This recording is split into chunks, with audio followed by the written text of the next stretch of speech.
Jadi kelas 4 dan kelas 5 hari ini kelasnya digabung ya. Semoga Bu Anin lekas sembuh. Mari kita doakan ya. Amin ya Rabbal Amin. Sebelumnya coba ketua kelas pimpin doa. Ya. Ada berdoa. Beginilah caranya, tangan diangkat, kepala ditundukkan. Berdoa sebelum belajar. Raditu billahi rabban wa bil islami dinan wa bi Muhammadin nabiyyan wa rasulan wa bil Qur'ani imama wa hukman. Rabbi zidni ilma warzuqni fahma. Amin. Amin. Selanjutnya Bunda akan mengabsen dulu ya. Yang kelas 4 coba balik kiri kanan, apakah temannya semuanya masuk? Ada yang nggak masuk? Nggak ada? Masuk semua, alhamdulillah. Yang kelas 5 semuanya masuk atau ada yang tidak hadir? Oke, coba kita menyanyikan lagu Indonesia Raya dulu ya. Sebelumnya kita berdiri dulu yuk. Oke, 1, 2, 3. Indonesia tanah airku. Oke, terima kasih. Sebelumnya Bunda mau kasih semangat dulu yuk. Tepuk semangat. Semangat. Masya Allah ya, semangat semuanya ya. Hari ini untuk kelas 4 Bunda akan memberikan materi mengenai ide pendukung dan gagasan pokok dengan tujuan yaitu kalian bisa memahami nanti gagasan pokok itu apa, gagasan pendukung itu apa, cara menemukan gagasan pokok dan gagasan pendukung serta ciri-cirinya gimana sih ini gagasan pendukung atau gagasan pokok. Nah, yang kelas 5 hari ini materinya mengenai alat gerak pada manusia dan hewan. Tujuannya kalian nanti menjelaskan jenis-jenis gerak pada manusia, alat gerak pada manusia, alat gerak pada hewan. Terus fungsinya, fungsi alat gerak manusia dan fungsi alat gerak pada hewan, serta memberikan contoh manusia dan hewan serta alat geraknya. Nah, untuk kelas 5 silakan dibaca dulu halaman 140. Silakan dibuka bukunya. Nah, Bunda mau ke kelas 4 dulu ya, Tan ya. Yang kelas 5 silakan pahami, baca dulu ya halaman. Ya. Nah, yang untuk kelas 4 silakan buka bukunya halaman 76. Kita mengenai materi tentang gagasan pendukung dan gagasan pokok. Jadi gagasan pokok itu adalah inti dari paragraf tersebut. Nah, kalian lihat ada teks. Nah, itu merupakan beberapa paragraf ya. Jadi gagasan pokok itu kita ambil dari di paragraf tersebut intinya. Nah, biasanya yang menjadi dasar pengembangan paragraf ide pokok itu. Nah, dan ide pokok itu biasanya terletak di awal, pertengahan atau akhir paragraf. Nah, sedangkan gagasan pendukung itu adalah kalimat-kalimat penjelasnya. Gagasan pendukung itu kalimat-kalimat penjelas, memperjelas suatu paragraf atau gagasan pokok tadi dan biasanya berupa contoh atau alasan.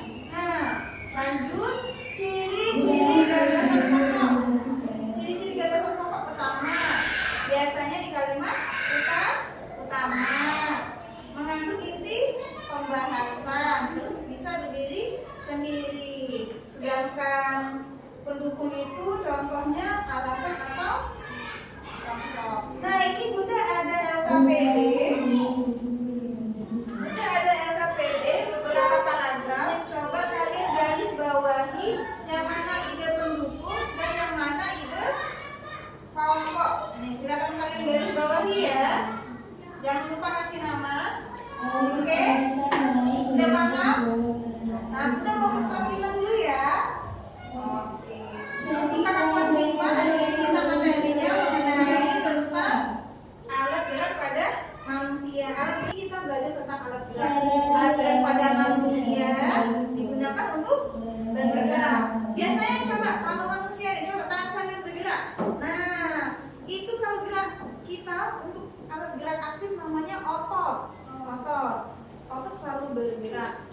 Lengkapnya otot, otot juga menggerakkan tulang melalui kontraksi untuk kita kan. Kalau nggak ada otot kita nggak bisa bergerak. Contohnya pada tangan untuk memegang, misalkan kaki untuk berjalan. Iya betul. Nah kalau alat gerak pada hewan, kalau Bunda ini apa? Ada yang mau angkat tangan? Memberikan contoh alat gerak pada hewan? Ada yang tahu? Ayo. Kalau manusia alat geraknya apa? Kaki. Kalau kucing apa alat geraknya? Kaki. Kalau ikan. Sirip. Kalau burung? Sayap. Itu contoh alat gerak pada hewan. Nah, lanjut ya. Jadi fungsi alat gerak tersebut membantu berpindahnya tempat kita kan dari pakai kaki berpindah tempat ya.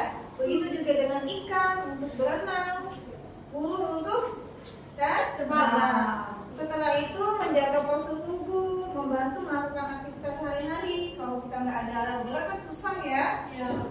Nah, terus menyesuaikan diri dengan lingkungannya seperti ikan tadi. Kalau di air dia pakai sirip, bebek juga kan. Nah, Bunda ada yang ingin bertanya sebelumnya? Nggak ada, paham? Bunda ada LKPD, ini kali ada jenis-jenis hewan dan contoh yang lainnya. Kalian buat alat geraknya apa? Silakan kalian isi. Terus ada alat gerak pada manusia juga. Oke.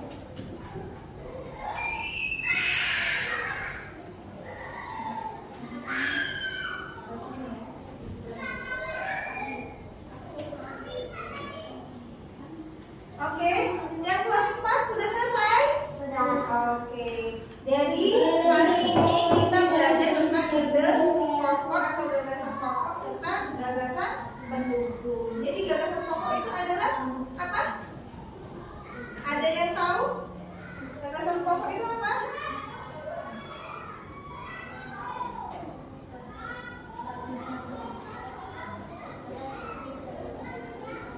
Iya, jadi gagasan pokok itu adalah inti dari paragraf, sedangkan gagasan pendukung itu penjelasan dari gagasan pokok. Dengan memahami keduanya, gagasan pokok sama gagasan pendukung, kita akan memahami isi bacaan. Boleh Bunda ini ya, tadi ya.